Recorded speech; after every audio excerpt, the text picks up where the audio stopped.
Dictator is the third book in the trilogy by Robert Harris. You might want to check back and see the other two videos for the earlier part of the story. Nothing in this should really be a spoiler at this point, but if you don't want to know how it goes, you can stop and read the book. So, like the other books, Tiro is the one telling the story, and Tiro is the educated slave and secretary of Cicero. This third book feels surreal because politics and daily life start to get much more violent and wilder and crazy things start happening. The book starts with Cicero in exile from Rome, and he's trying to find a way to be allowed back to Rome. And if you recall from the other videos, a big part of the reason that Cicero was expelled from Rome was Clodius, the guy who gained popularity from his scandal trial. While Cicero was in exile, Milo, who was a fan of Cicero's, came to find him, and he always traveled with an armed gladiator guard. At first, Tiro thought that Milo had come to murder Cicero, but instead it turned out that he wanted to find a way to bring Cicero back to Rome. Cicero decides to send Tiro to see Caesar and ask for permission to come back to Rome, and Caesar gives Cicero permission. In the previous books, you see the lead up to the formation of the triumvirate, which includes Julius Caesar, Pompey, a wealthy and successful general, and Crassus, the wealthiest man in Rome. Pompey wanted some laws to benefit him and his soldiers, and Cicero tried to help, but the Senate would not budge, so Pompey joined with Caesar, and Caesar opportunistically used this time that he had as governor to increase Roman territory, and he returned to Rome triumphant and popular as a hero. This is a big turnaround for Caesar, and this is because he was broke when he left Rome to become a governor, but he turned it around. If you recall from the previous book, Clodius had gained popularity from his scandal trial. He'd become a populist politician, and he just finished down leading a mob to burn down Cicero's house, and this is where Cicero flees to exile.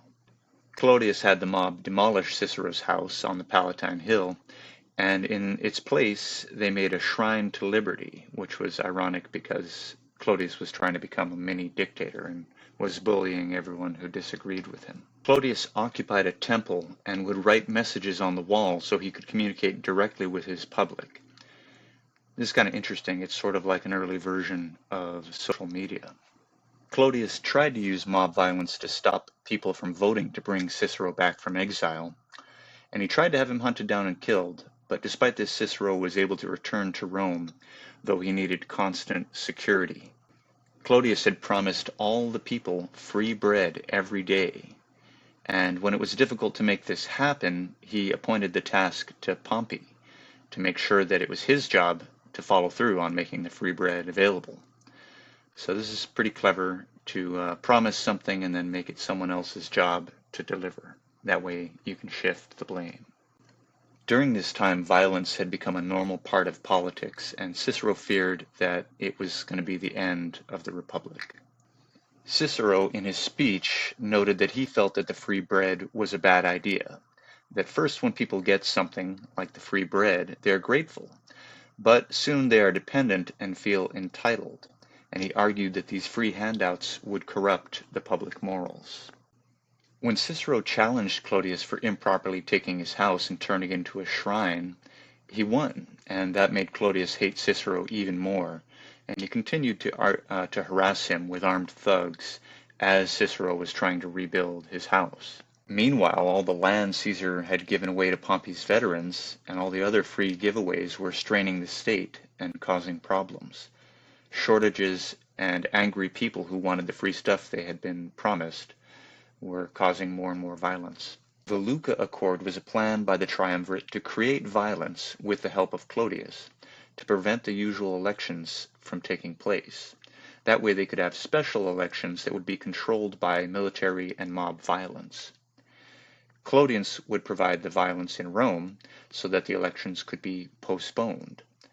That way Caesar could send his veterans to the city to vote for Pompey and Crassus. They were supposed to do the same thing for him later.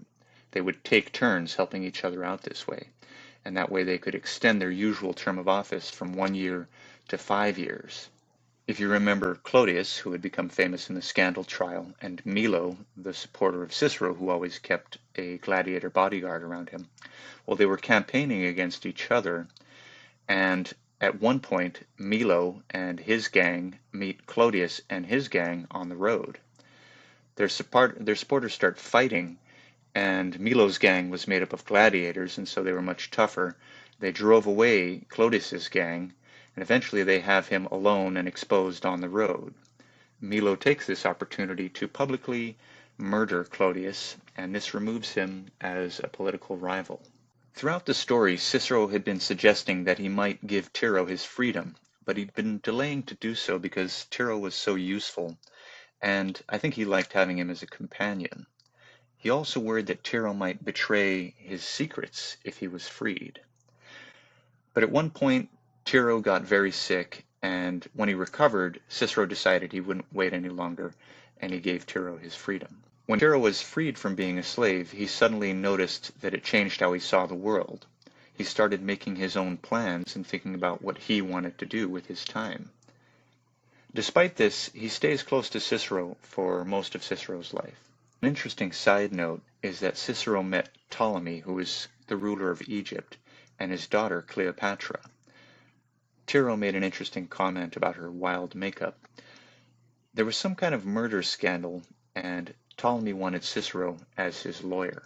If you recall, the triumvirate was made up of three men: Caesar, the most ambitious man in Rome; Crassus, the richest man in Rome; and Pompey, a very wealthy and successful general. Crassus was unhappy just being the richest man in Rome. He was jealous of how much the people adored Caesar and Pompey for their military successes. Crassus really wanted to be loved by the people. Gold wasn't enough, and Crassus wanted to be loved. To win the love of the people, Crassus led an army on a foolish campaign, and his son was killed, and his head was displayed on a pike. Crassus was taken captive by the enemy, and they poured molten gold in his mouth and cut off his head. Power had been balanced when there were three in the triumvirate, but now there were only two, and eventually Pompey and Caesar went to war. Initially, Pompey seemed to have the upper hand, and he did seem to have more experience in war. Tiro noticed that during the Civil War, the general told his men to report their dreams. Pompey had a dream, and at first he thought it was a good omen, but then he realized it was actually a good omen for Caesar. After this, Pompey became fatalistic. He lost his motivation, and his forces began to lose to Caesar. Eventually, Pompey fled to Egypt to ask for help, and the Egyptians decided to side with Caesar. They assassinated him, and as the story goes, they stabbed him in the back while Pompey's wife was watching. They cut off his head to present it to Caesar. Caesar was actually pretty sympathetic to Pompey's widow, and he forgave many of the people who fought against him. Famously, Cato refused to accept Caesar's pardon, and he killed himself, in line with his principles. After the war was over, Caesar forgave many of those who had been fighting against him, including Cicero. And after Caesar had chased Pompey to Egypt, he ended up having an affair with Queen Cleopatra. When Caesar got back to Rome, he took more and more power for himself and made himself dictator. Caesar is supposed to be the author of some books, including one on the Civil War. Hirtius was probably the one who helped Caesar write his books. Cicero would say publicly how these books were like nude statues, spare and to the point, although in private he said they were as bland as stick figures drawn in the mud. Hirtius later studied under Cicero, and Cicero taught many people oratory while Caesar was dictator. Mark Antony was described as a gambler and a whorer, and he ended up with Clodius's widow. Clodius, who you remember was murdered publicly on the road, had hated Cicero, and Antony also hated Cicero and blamed him for the death of his stepfather. They had both wanted revenge on Cicero. After the Civil War, Cicero's private and public life began to fall apart. He had a falling out with his brother, his wife, and his children. His wife divorced him and left him low on cash, and in a shameless play for money, Cicero, who was now getting quite old, married a teenage girl from a rich family to solve his financial problems. During this time, Caesar was very clever, and he made lots of promises to the common people, so there would always be lots of supporters on his side. but he started getting overconfident and full of himself. Cicero had a lavish party with Caesar, and Cicero felt that Caesar had lost touch with reality, that somehow he believed he had become immortal. Brutus and many other senators felt Caesar was too ambitious and kept grabbing more and more power for himself, and that he was destroying the Roman Republic. Brutus had an interesting backstory. He had an ancestor who was famous for killing a would-be tyrant, and so Brutus felt that it was his special job to kill would-be tyrants. Cicero was not aware of the plot to murder Caesar, and the story, which was already very surreal with all the political violence, gets even crazier after Caesar was murdered at the foot of a statue of Pompey. Cicero felt Brutus had been high-minded but foolish for not making proper use of appealing to the crowd and controlling opinion right after the murder. Brutus thought he could just remove Caesar and everything would be fine. He forgot that nature abhors a vacuum. He did not think that he needed to grab control of the government afterwards, so Mark Antony did. Mark Antony stirred up the crowd at Caesar's funeral with a wax version of Caesar that had stab wounds in red wax. At first he seemed to want peace and reconciliation, but pretty quickly it was clear that he was rousing the people to anger and violence. The mob went out to take revenge on Caesar's murderers, and they even killed an innocent man who happened to have the same name as one of Caesar's killers. Octavian was Caesar's adopted son, and he was made his heir in his will. Octavian sought Cicero's advice early on, and Cicero could see why Caesar had adopted him. He had the same personality, the same sharp mind, and intense ambition. He was only about 18 years old, so many people underestimated him. They felt that Mark Antony would have the upper hand because he was much older and more experienced. Cicero also underestimated Octavian, and this came back to bite him.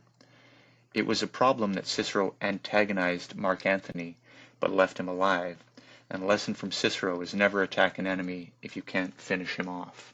A bounty was placed on many senators after Octavian and Antony teamed up temporarily.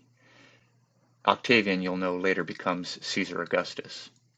Many people took rewards for cutting off the wanted senators' heads, and common people ran up to the Palatine Hill to cut off heads and get rewards, and Cicero was on the list. Cicero had Tiro buy him some hemlock in case he needed to kill himself, but when Cicero fled Rome, he forgot to bring the hemlock with him. There's an irony in that the man who catches up with Cicero to put him to death, Cicero recognizes him as someone he helped acquit for murder in court. They cut off Cicero's head and hand and bring it back to Mark Antony on a silver platter. This is the hand that had written so many nasty things about Mark Antony, and the tongue that had said so many nasty things about him. And famously, Mark Antony's wife stabs at Cicero's tongue. Everyone had underestimated Octavian, but in the end he gets the upper hand and defeats Mark Antony and Cleopatra. So Cicero doesn't have much of a happy ending, but Tiro does. He survives and he has a long life, and his writing is supposed to be the basis for many other historians. Tiro ends up paying to free a slave girl he met who had belonged to the guy from earlier on who had the weird fish fetish. So he marries this former slave girl, and they live happily ever after.